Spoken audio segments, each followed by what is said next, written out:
Okay guys, magandang hapon at welcome back po sa ating channel at ngayon guys, sa totoo po hindi ko na sana ito gagawa ng video kasi wala naman talaga itong problema ng binuksan ko kasi dati pala yung problema nito pag pinapatugtog mo, pag tinaasan yung volume control, bumibitaw itong kanyang relay. So, nung binuksan ko, nakita ko parang marami siyang mga pawis-pawis. So, ang ginawa ko, nisprehan ko lang muna ito ng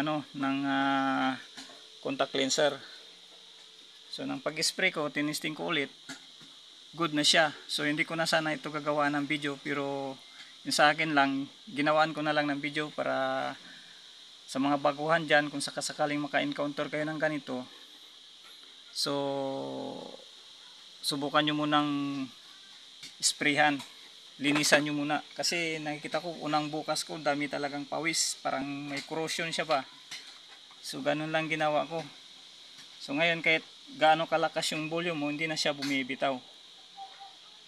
So testing natin guys, ito yung ating power, tayo ito ating volume. Ayan guys,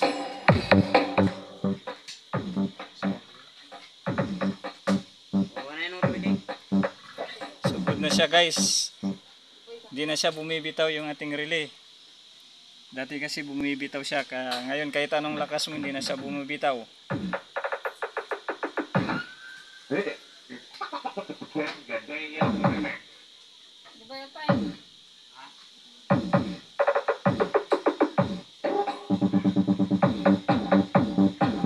Na siya. Yan guys, connect.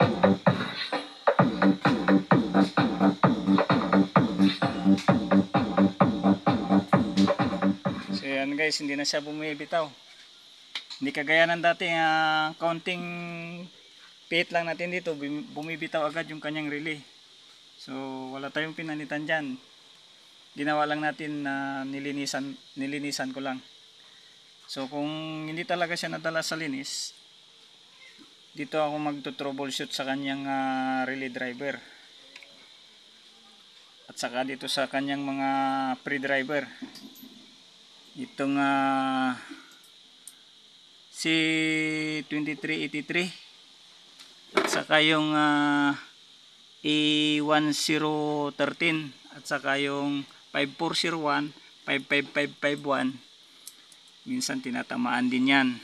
So siyempre unang-una gagawin natin, mag-check tayo ng kanyang bias. So pag normal yung kanyang bias, malamang sa malamang may cold shoulder siya dito.